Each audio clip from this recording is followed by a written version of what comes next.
Ibu sebelumnya dengan Ibu siapa? Dengan Ibu Lisma. Ibu Lisma, usianya berapa Bu? 25 tahun. 25 tahun. Alamatnya?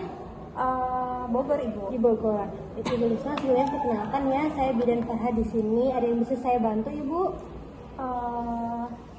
Jadi begini Bu Bidan, saya kan baru 2 bulan melahirkan ya. Saya kan lagi masa menyusui. Terus saya juga kan kerja nih. Iya. Terus bagaimana sih Bu cara menyimpan ASI yang baik dan benar itu gitu Bu? Baik, jadi maksud kedatangan Ibu Lisma ke sini ini ingin mengetahui cara penyimpanan ASI ya Bu ya, karena Iya. Ibu kerja. Iya. Jadi ingin mengetahui cara penyimpanan ASI yang baik dan benar. Baik, sebelumnya Ibu sudah tahu salah satu cara menyimpan ASI yang baik itu di bagaimana? Belum tahu ya Bu Bidan. Belum tahu ya Bu ya. Jadi di sini saya akan menjelaskan nanti ya Bu ya, cara pemerasan ASI menggunakan tangan atau manual, cara pemerasan ASI dengan menggunakan alat, dan juga nanti cara penyimpanan ASI yang baik dan benar. Nah, yang pertama itu cara pemerasan ASI dengan tangan Bu. Pertama, sebelum kita melakukan pemerahan, kita akan melakukan cuci tangan dengan sabun terlebih dahulu ya Bu, sampai bersih. Kemudian kita siapkan cangkir atau gelas yang bertutup, nantinya untuk menampung ASI. Kemudian cangkir ini nantinya harus yang bisa direbus, karena kan nanti akan digunakan berulang ya Bu ya. Iya. Nanti dibersihkannya sambil direbus ya Bu ya. Kemudian sebelum melakukan pemijatan, sebelum melakukan pemerahan, nanti payudaranya Ibu masak dulu ya, Ibu urut-urut dulu menggunakan telapak tangan atau dengan ini buku-buku tangan ya Bu ya. Kemudian dari ketiak atau dari ketiak sampai ke areola ya Bu ya. Nah, ulangi sampai rata dari bagian atas, dalam, samping, sampai juga dari bawah ya Bu ya. Nah, setelah itu ketika sudah dilakukan pemijatan, Ibu boleh memerah ASI dengan membentuk tangannya itu seperti huruf C ya Bu ya.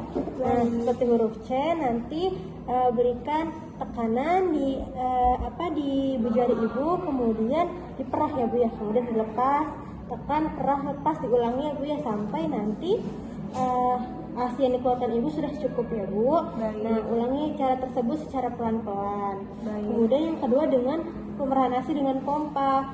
Nah, pertama sebelum kita melakukan pemerahan, kita harus tahu dulu ya Bu cara penggunaan alatnya itu bagaimana, dibaca dulu. Kemudian setelah itu seperti tadi kita lakukan cuci tangan dengan sabun sampai bersih, baru kita melakukan pemompaan dengan sebelumnya mengeluarkan ASI-nya terlebih dahulu sedikit ya Bu ya, sebelum dipompa. Kemudian kita tekan bola karetnya untuk mengeluarkan udara, baru meletakkan ujung lebar tabung pada payudara dengan peti susu tepat di tengah. Jadi peti susunya itu ada di tengah ya Bu ya. Nah, areolanya juga masuk ke tabungnya ya Bu ya.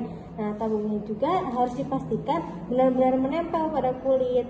Nah, setelah itu lepas bola karet sehingga puting dan areola tertarik ke dalam. Jadi jangan putingnya aja Bu yang masuk, tapi sampai ke areolanya juga masuk ya Bu ya, ke dalam bola karetnya tadi.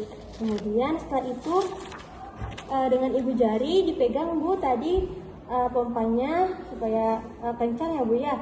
Kemudian tekan dan lepas beberapa kali sampai ASI terkumpul di tabung. Nah, setelah selesai, ASI boleh langsung diberikan kepada bayi atau mau disimpan di lemari pendingin. Nah, setelah pemerasan sudah selesai, kita cuci alat-alatnya dan tadi sambil direbus alat-alatnya ya Bu ya.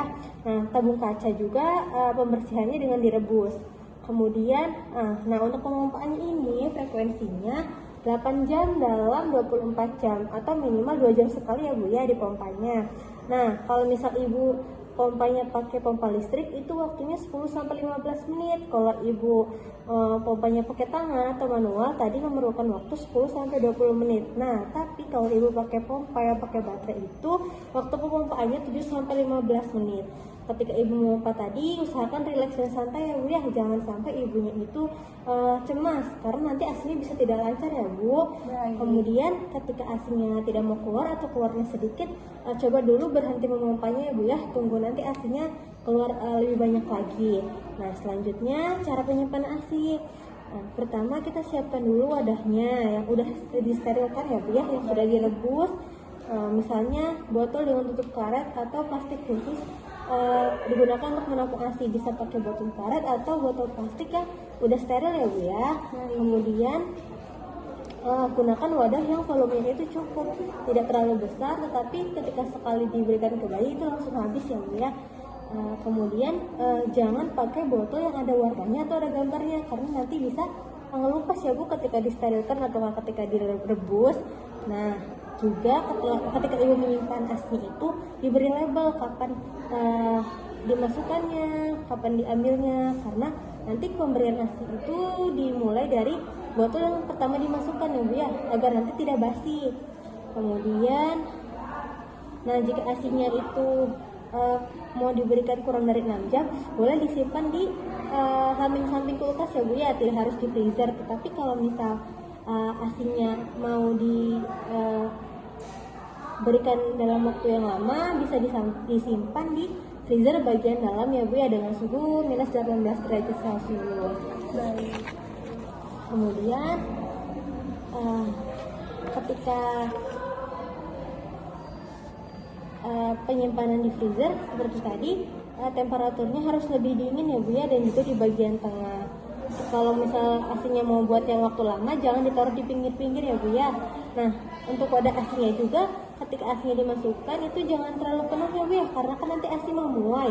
Nah itu nanti jadinya tumpah. Jadi kita isi ASI-nya itu usahakan setengah bagian kosong ya Bu ya. Baik. Nah, setelah itu kalau misal cara penggunaan pemberian ASI yang tadi sudah dibukukan itu bisa dicairkan secara perlahan di lemari es di samping-sampingnya itu Bu. Kan tadi di freezer, boleh ditaruh di samping-sampingnya buat dicairin dulu ya Bu ya. Nah tapi yang di samping-samping itu boleh diberikannya selama 24 jam. Jadi kalau sudah lebih tidak boleh diberikan lagi ya Bu ya. Kemudian bisa juga dihangatkan pakai suhu tubuh ibu. Kemudian jika ASI-nya sudah diberikan, ASI yang tadi sudah diberikan, tidak boleh dihangatkan lagi ya Bu ya, harus langsung dibuang jika tidak habis. Nah juga jangan pernah mencairkan ASI beku di dalam microwave, karena kan microwave itu suhunya terlalu tinggi ya Bu ya. Nah nanti protein dalam ASI-nya itu jadi terpecah, jadi sudah tidak bagus lagi untuk bayi ibu. Nah sudah selesai sampai di sini Ibu. Sebelumnya apakah pemberian materi saya sudah jelas? Sudah cukup jelas Bu. Baik Ibu, kalau sudah cukup jelas boleh saya tanya lagi Bu, yang tadi saya jelaskan. Jadi kalau cara penyimpanan ASI itu jangan lebih dari 4 derajat Celcius ya Bu. Terus dikasih tanggal juga ya Bu. Iya, betul. Tanggal, waktu dan jamnya juga. Nah terus sudah gitu kalau misalkan udah diangetkan, jangan dibekukan kembali ya Bu. Karena itu bisa menghilangkan protein-proteinnya ya Bu. Seperti itu ya Baik, Bu. Ibu. Sepertinya sudah mengerti ya Bu ya. Kalau Iya. begitu ada yang ingin ditanyakan? Tidak ada Bu Tidak Bidan. ada. Baik, kalau tidak ada kita cukupkan pertemuannya ya Bu ya. Nanti kalau misalnya Ibu ada pertanyaan atau keluhan, Ibu bisa datang ke sini atau ke fasilitas kesehatan yang lainnya Bu ya. Baik Bu Bidan. Terima kasih ya Bu Bidan. Saya permisi dulu ya Bu Bidan. Hati-hati di jalan ya Bu.